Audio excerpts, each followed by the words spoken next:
সংগ্রামী বোয়ালখালী চট্টগ্রামবাসী,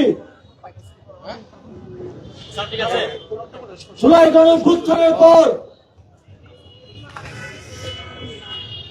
আমাদের সামনে আগামী 12ই ফেব্রুয়ারি 5ই আগস্টের পর আরেক গুরুত্বপূর্ণ ক্রান্তিকাল হিসেবে আমাদের সামনে এসে উপস্থিত হয়েছে। সেদিন যেমন বাংলাদেশের মুক্তিকামী মানুষের ভাগ্য নির্ধারিত হয়েছিল, সেই একদিনে 4 থেকে 500 শহীদের রক্তের বিনিময়ে আমরা শেখ হাসিনাকে বাংলাদেশ থেকে তাড়াতে সফল হয়েছিলাম। আবার আরেকটি সেই রকম দিন হিসেবে 12ই ফেব্রুয়ারি আমাদের সামনে আছে।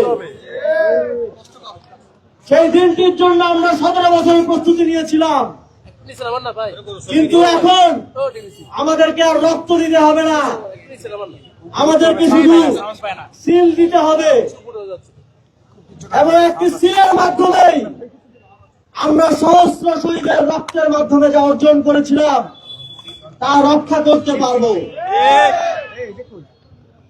বন্ধুগণ, এই সুযোগ আমাদেরকে কাজে লাগাতে হবে।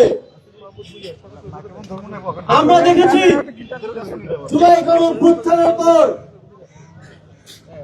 ঠিক 5ই আগস্টের আগে 17 বছর যেভাবে দেশের মানুষকে অত্যাচার, নিপীড়ন, খুন, জেলখানায় অত্যাচার করা হয়েছে, তার একটা ডেমো আমরা গত 16 মাসে দেখেছি।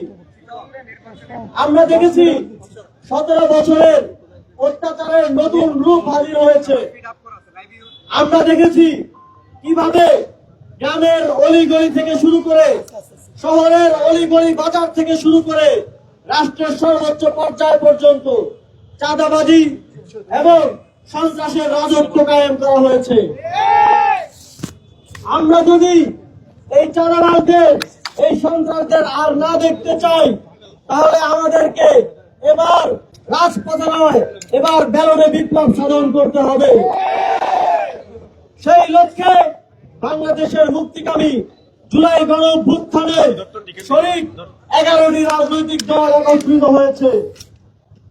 এখন সময় ভোটারদের অর্থাৎ আপনাদের একত্রিত হওয়ার এবং এই জোটকে সাফল্যমণ্ডিত করা। আপনারা জানেন ইতিমধ্যেই 300 আসনে 11 দলীয় জোটের প্রার্থী ঘোষিত হয়েছে। আপনারা তাদেরকে এই জাতির, এই দেশের মুক্তির প্রার্থী হিসেবে দেখবেন। তার কি মার্কা সেটা দেখার সময় নাই। আমরা শুধু দেখব এদেশের জনগণ হিসেবে এই দেশের মুক্তি কোন প্রার্থী, কোন জোট এনে দিতে পারবে। আমরা সবাই চোখ বন্ধ করে তাদেরকে ভোট দিব। আমাদের ভোটের মাধ্যমে আমাদের এই প্রজন্মের এবং পরবর্তী প্রজন্মের স্বাধীনতা এবং মুক্তি নিহিত হয়ে থাকবে। সংগ্রামী বন্ধুগণ,